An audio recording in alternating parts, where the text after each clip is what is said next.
Hello everyone, তোমরা সবাই কেমন আছো? আশা করি সবাই খুব ভালো আছো। আর আমরা অনেক ভালো আছি। তো ভালো আছি দেখেই আমরা এখন ঘুরতে যাইতাছি। তো হঠাৎ ইচ্ছা হইলো যে বিকালবেলা একটু ঘুরতে বেরোবো। তো আগরতলার সব মন্দিরে আজকে একদম দর্শন করা হইবে। একদম গেলাম আমরা কৃষ্ণ মন্দিরে। ফার্স্ট শুরু হইলো কৃষ্ণ মন্দির থেকে। তো কৃষ্ণ মন্দির আর আমরা একদম বিকাল টাইমে বাইরেছি, তো হালকা একটু মানুষ আছিল আর কি, এত বেশি না। তো তারপরে ওইখান থেকে আমরা এদিকে আইতে আইতে আয়া পড়লাম লোকনাথ মন্দিরে। তারপর এদিকে যে একটা আশ্রম আছে আমি এটা জানিই না, তো দিদির লগে গেলাম আর কি। তো দিদি জানে ওইটার মধ্যে, হয়তো বা দিদি আগে গেছে। দিকে আয় পড়তেছি রাজবাড়ির এদিকে যে রোডটা ঢুকছে এই সাইডে উমা মহেশ্বর মন্দির। তো আমরা দুর্গাপূজার সময় এখান থেকেই মানে অঞ্জলি টঞ্জলি লই। তো এই মন্দিরটাও খুব সুন্দর, বিরাট বড় জায়গা লই ওই মন্দিরটা। যারা গেছো তারা তো জানোই, আর যারা গেছো না তারা কিন্তু গিয়ে অবশ্যই দেখায়ও। তো উমা মহেশ্বর মন্দিরে গেলাম, ওইখানেও ভিড় আছিল, লোকজন আছিল, কারণ তখন মোটামুটি সন্ধ্যা হয়ে গেছে।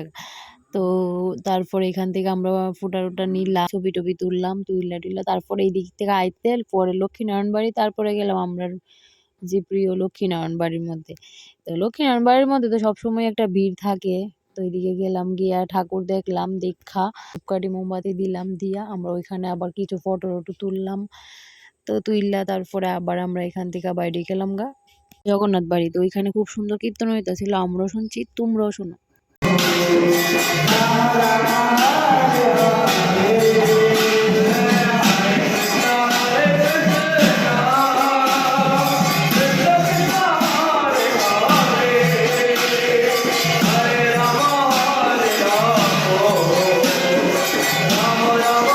এই মন্দিরের কীর্তনটা আমার খুবই ভালো লাগে। আর আমরা জগন্নাথ বাড়ি থেকে এদিকে চরণামৃত লইলাম, প্রসাদ লইলাম, তারপরে এদিকে কীর্তন হইতেছে।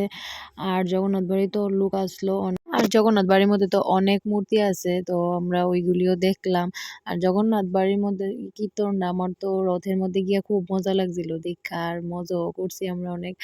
তো এদিকে ঘোরাঘুরি করলাম, ছবি-টবি তুললাম। এই যে জল-টল আছিল, তো এই জলের জায়গাটা একদম পরিষ্কার করে লেছে, আর নিচে হয়তো বা আরো কিছু বানাইবো। আর এদিকে কিছু ফুল গাছও আছিল, তো সবগুলির মধ্যেই মোটামুটি ফুলও ধরছে। তার লেগে একটু ভিডিওটা নিলাম, ভাল লাগছিল দেখা। তারপরে আমরা তো এবার পেটের মধ্যে ডাকতেছে, কারণ অনেক ঘোরাঘুরি করলাম। তো তারপরে এদিকে একটা গ্রিন চিলি রেস্টুরেন্ট আছে, তো ওইখানে গেলাম, চপ লইলাম ৩ জন, তারপরে লইলাম চিকেন ড্রামস্টিক। তো খাইয়া খুবই ভাল লাগছে, আর খাওয়া দাওয়া করে ওইখান থেকে আমরা বাড়ি আইয়া পড়ছি। তো আজকের এই ভিডিওটা তোমরা কেমন লাগছে জানাইও, আর ফটোগুলি লাস্টে দিয়ে দিলাম, তোমরা দেখা নিও কেমন হয়েছে, কমেন্ট করে জানাইও। আর এরকম আর নতুন নতুন ভিডিও দেখার লেগে আমার পেজটা কিন্তু অবশ্যই তোমরা ফলো করতে হইব। আজকের ব্লগটা আমি এখানেই শেষ করতেছি, আর তো তোমরা আজকে লেগে টাটা।